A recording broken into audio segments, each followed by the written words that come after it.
अस्सलाम वालेकुम। ये रेमेडी उन लोगों के लिए जिसको बहुत ज़्यादा सीवियर बार्डनेस हो गया है और सीवियर वाला हेयर लॉस हो गया, जिसको पैचेस आ चुके हैं, जिनका बाल ऑलरेडी झड़ चुका है। ठीक है, जो प्रॉब्लम से क्योंकि हम फेस कर चुके हैं। मैंने काफ़ी अच्छा खासा लेंथ में अपना रिबॉन्डिंग कराया, स्ट्रेट कराया और काफ़ी अच्छा खासे बाल को मैंने अपना बर्बाद किया था। ठीक है, तो उसका रिकवर होने पे मुझे इसने बहुत ज़्यादा हेल्प किया है।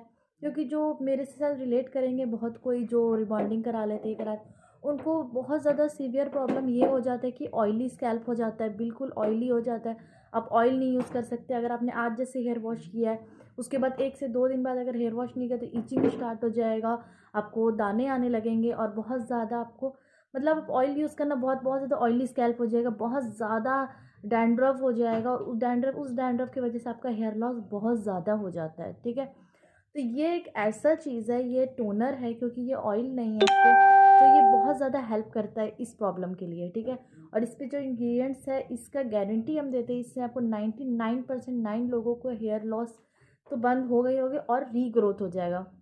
यहाँ पर ही भी आपका जो हेयर जा चुका है उस पे आपको रीग्रोथ हो जाएगा। ठीक है, लेकिन जिसको भी अगर सीवियर कोई बीमारी है, जिसको एलोपेशिया है और अगर किसी को कुछ और अगर अनदर कुछ भी दूसरे वजह से आपका हेयर लॉस हो रहा है तो उसका वो अलग चीज़ है। लेकिन उसका रिव्यू आप देख लीजिए, रेमेडी इसके साथ अटैच है। आपको इसमें के लिए क्या क्या चाहिए देख लीजिए। इसके लिए आपको चाहिए ये हिबिस्कस फ्लावर, गुलहड़ का फूल जिसे कहते हैं। अगर आपके पास ताज़ा है तो बेस्ट है, ताज़ा नहीं है तो इस टाइप का आप ड्राई भी ले सकते हैं मेरी तरह, क्योंकि यहाँ कतर में ड्राई अवेलेबल है मेरे पास ताज़ा नहीं है। उसके बाद आपको चाहिए कलौंजी दाने, उसके बाद चाहिए आपको मेथी दाना।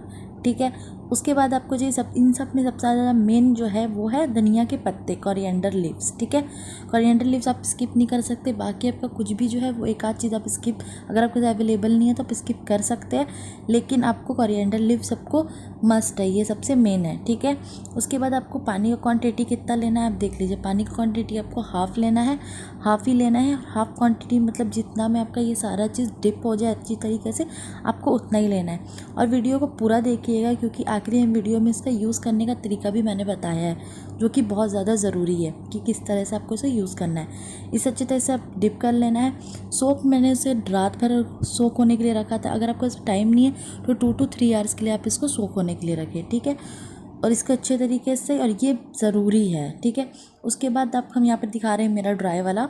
आपके पास ताज़ा है तो बेस्ट है, अगर ताज़ा नहीं है तो आप ऐसा ड्राई वाला यूज़ कर लीजिए। ठीक है, अगर ताज़ा रहा तो आपको दूसरा दिन आपको सिर्फ आप मंगरेला और मेथी दाना को आप सोक करिएगा। ओके, और उसको धनिया के पत्ते के साथ नॉर्मल आपको बस उसको ग्राइंड कर लेना है।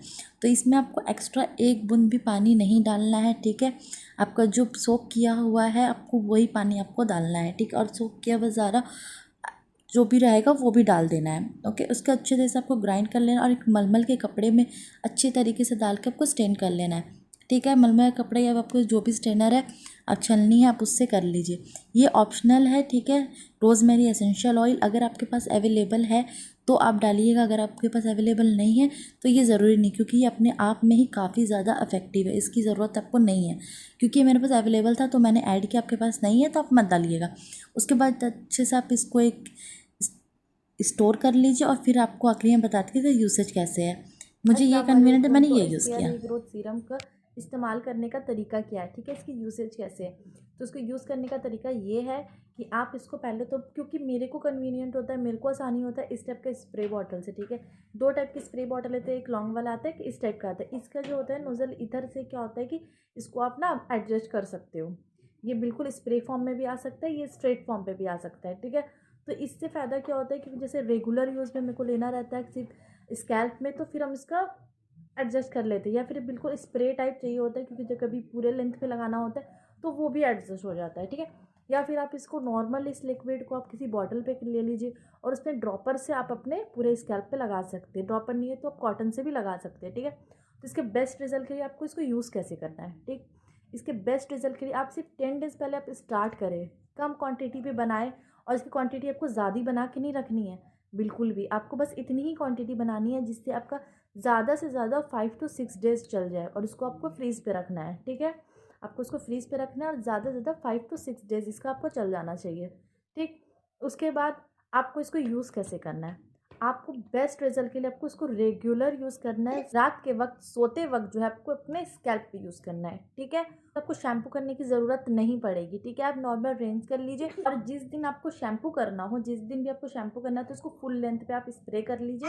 उसके बाद अच्छे से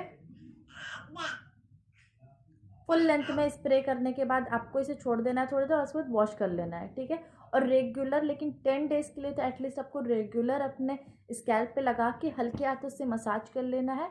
और अपने प्रेशर पॉइंट्स में जो भी आपका प्रेशर पॉइंट्स होता है आप एक बार सर्च कर लीजिएगा, वरना अगर आपको नहीं मालूम है तो आप मुझे कमेंट सेक्शन में कमेंट करिएगा, हम आपको बता देंगे प्रेशर पॉइंट्स आपके। कंसिस्टेंसी आपको छोड़ना नहीं है, 10 डेज़ तो आपको कंसिस्टेंसी के साथ यूज़ करना है अपने स्कैल्प में रात में सोने के वक्त। और जिस दिन शैम्पू करना हो, शैम्पू के दिन आपको उसको फुल लेंथ पे यूज़ करके आपको वॉश कर लेना है, ठीक है। तो आपको 10 डेज़ यूज़ करके आप मुझे बताएं, 10 डेज़ आपको उसको कंसिस्टेंसी के साथ यूज़ करो। 10 डेज़ के बाद आप मुझे रिजल्ट मेरे कमेंट सेक्शन में आकर बताएं। बाय।